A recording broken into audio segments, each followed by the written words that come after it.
মাশাআল্লাহ, আলহামদুলিল্লাহ। গ্রামীণ সৌন্দর্য একেই বলে। খুব সকালে হাঁস মুরগিগুলোকে খাবার দেওয়া হলো। আসসালামু আলাইকুম আমার প্রিয় ভাই ও বোনেরা, দেশ ও দেশের বাহিরে যে যেখানে আছেন সবাইকে জানাই আন্তরিক শুভেচ্ছা ও সালাম। আজকে আমি সকাল সকাল আমার ধানগুলো শুকানোর পরে চাউল বানায় নিয়ে আসছে। তো আমি চাউলগুলো ঝাড়তে পারতেছিলাম না, কারণ আমি অতটা পারি না। এই জন্য আমার একটা ভাবি আমাকে দেখাই দিচ্ছে যে কিভাবে ঝাড়া লাগে।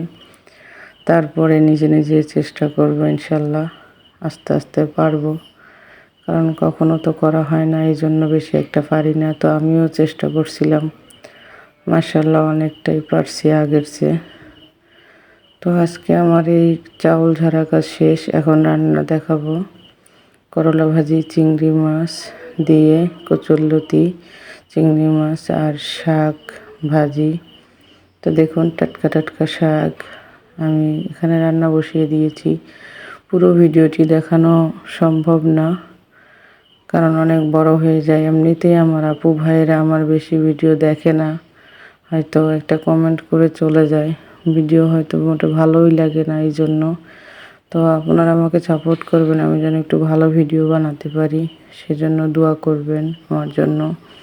আমার চ্যানেলটাকে যদি কোনো একটু অংশ ভালো লেগে থাকে, অবশ্যই আমার চ্যানেলটাকে সাবস্ক্রাইব করবেন, লাইক কমেন্ট শেয়ার করবেন।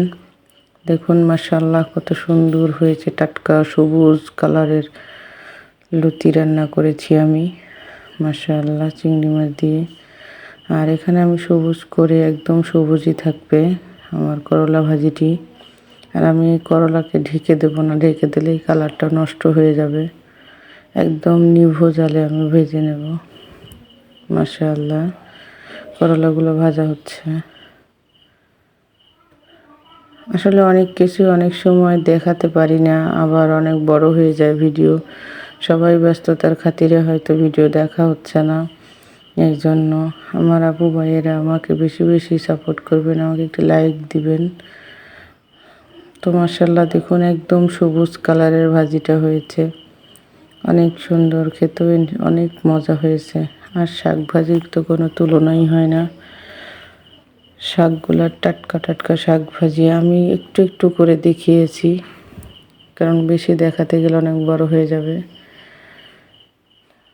তো দেখুন, আমি মাটির চুলাতে যতদিন থাকবো বাড়িতে রান্না করব, আমার এটা আশা। আমার কাছে খুব ভালো লাগে।